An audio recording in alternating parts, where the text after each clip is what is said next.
Hey, thanks for tuning in. Nothing much, just gonna share an idea that I have. It's a different idea. So, I was traveling to Kenya. I hadn't been there in like years. Went to Kenya and I was walking the streets of Nairobi. And this guy had like a stack of books. This guy had like a stack of books. And he was selling them to people on the street. Um, and he was like right across from this like old library with the lions in front of it. I forgot what it's called. Um, it's like in downtown Nairobi. So I changed contacts with the guy, and I'm like, hey, you know what? I got a whole bunch of books back in my place that if I could give them to you, um, you do whatever you want with them. Sell them, whatever you want to do. I'm not tripping.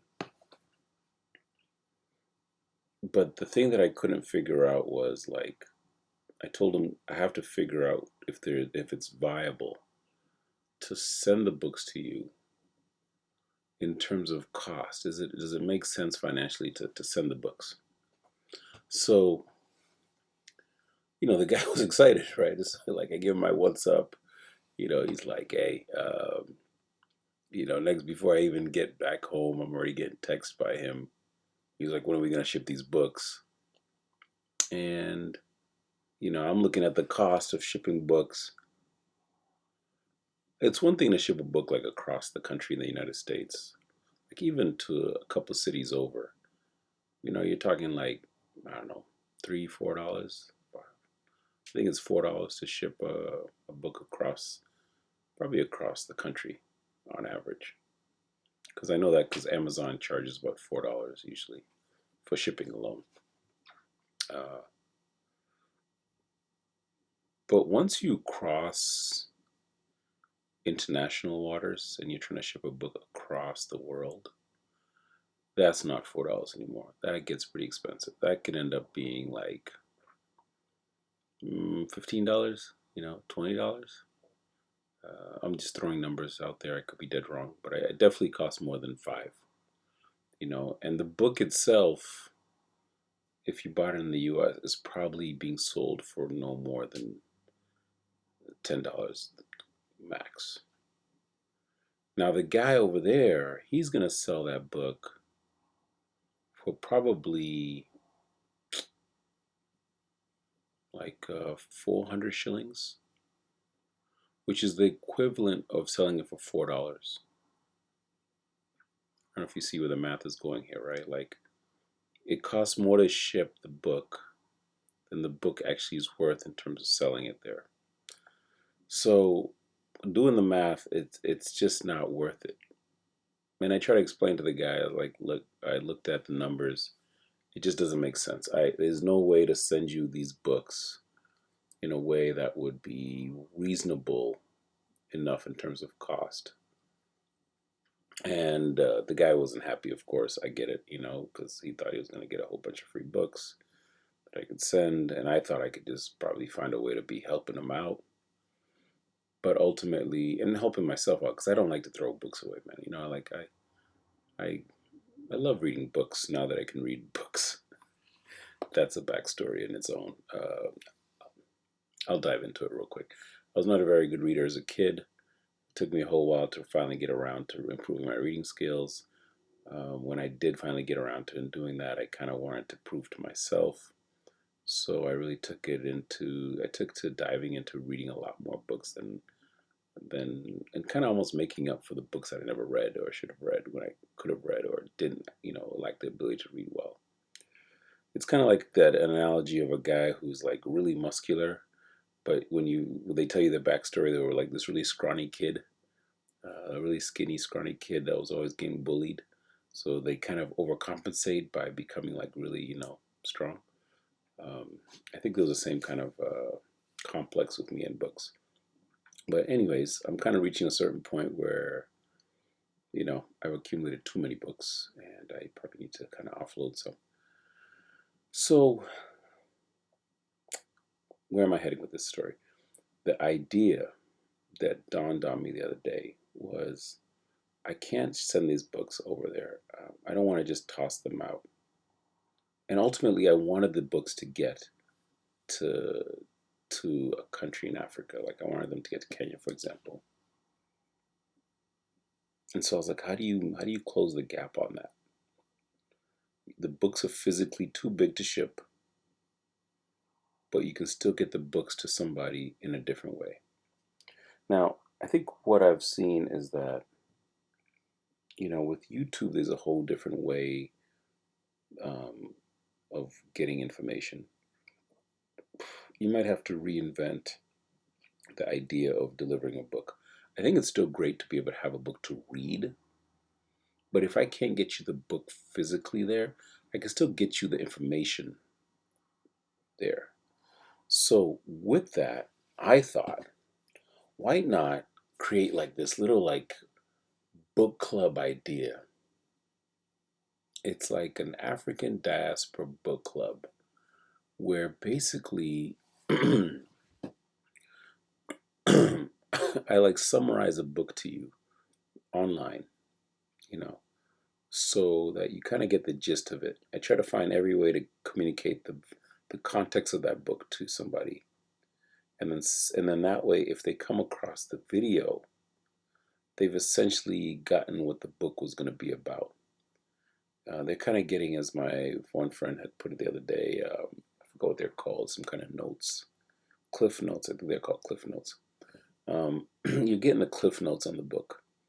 So for example, boom, I got this book right here in front of me. Right, this is Nicholas Sparks's Safe Haven. I've never read it. Okay, full disclosure, but I can still get that information to somebody so that they can read. They can, at least I can summarize the book. I can find out everything about the book, point you towards all the useful information, so that even though you never read the book, you can still get the gist of the book.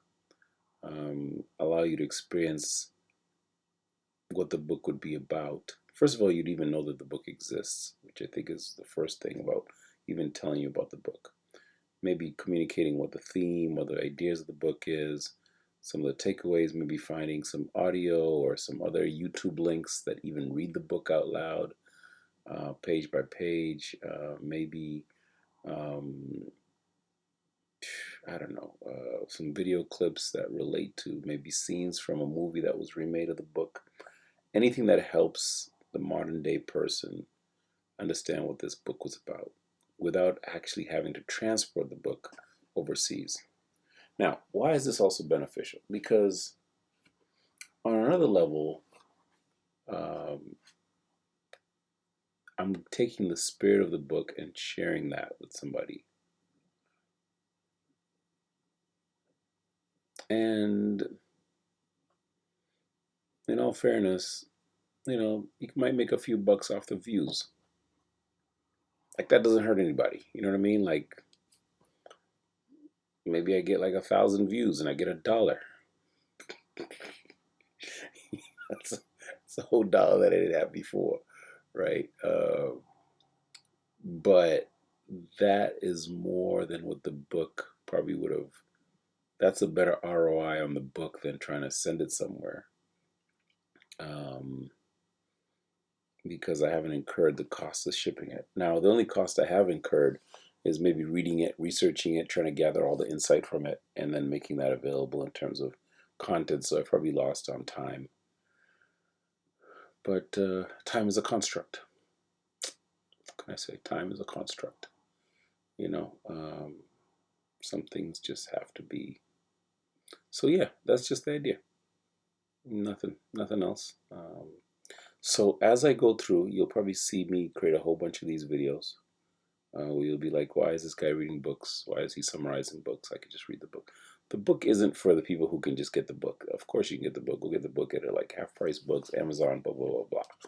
The the point of doing that is for the people who couldn't get the book, who don't even know the book exists.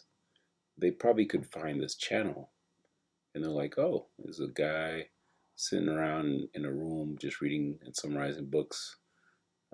If And that's it, you know. And these are books that I probably would not have been able to get my hands on, but he accumulated them. So he's essentially letting me go through his library of books that he's collected that he ultimately is going to just get rid of.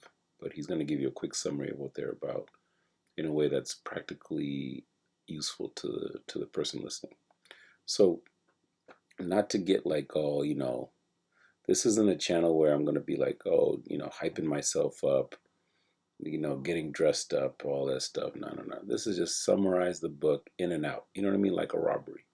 I get into the book, I tell you what the book is about, I give you whatever I can get you on the book, and then I'm done. And that's it. Now, if you see me starting to dress up and kind of put on a funky outfit or is changing my background, you know things are going south. You know what I mean? Like I'm starting to get a little bougie. That's not the intention. So keep me honest if you see that happening. My intention is just to get the message across and not to get caught up in production, right? Because I think when you start getting into production, don't get me wrong, that probably increase the views and all that, but I think the genuine intent behind it of just getting the idea across will start getting lost. And that's ultimately what I don't want to see happen. So, with that said, I will begin picking out some books and telling you about them. And I will be dressing casual, and I will not fix anything in the background. And if something changes slightly, you know, if you find that the bed was made or the background was organized a little nicer, you know, that means that I've been infiltrated by some corporate entity that's probably sponsoring this thing and I'm becoming a slow sellout. So I'm going to keep it 100. I'll make sure I don't even comb my hair. Okay, the little hair that's left, I'll just keep rough and keep it honest. But anyways, I hope you enjoy this effort and I hope it's useful to somebody. Somebody out there who didn't have access to books, but somehow miraculously had access to Wi-Fi. Like that does not make sense at all, right? I don't know. Hey, you know what? Maybe you got access to a cyber cafe. Maybe you know. I don't know. Uh, let's not think this through too much. Let's just not reason too hard because the more we reason, it immediately becomes apparent that the idea is flawed and that is not that's not conducive to what we want to do here, right? Sometimes we have to believe in an idea that is clearly flawed, but still we pursue it because maybe it unveils something else down the road. You know what I mean? I don't know. Maybe it just becomes something to do. Maybe it's just a space where people just get to chat about a book. Maybe everybody throws in their 10 cents. Maybe other people start posting books that they think are interesting, and we just all have this weird conversations where we all just start talking about weird books and summarizing them, and that just becomes a thing. That just becomes a vibe. So hopefully somebody out there, maybe who doesn't like to read, can just kick back and enjoy these conversations. All right, so I'll get started with a book soon, and I'll summarize it and I'll post it on here. Thank you for your time. But if you have any questions, comments, leave them in the comment section below. And I don't know what these other guys say for these videos, but yeah, if you have something useful to say, you know, don't hype it up. Don't say too much. You know, don't worry about the algorithm. I'm not worried about the algorithm. I care less. Just hopefully that the content is useful. Cheers.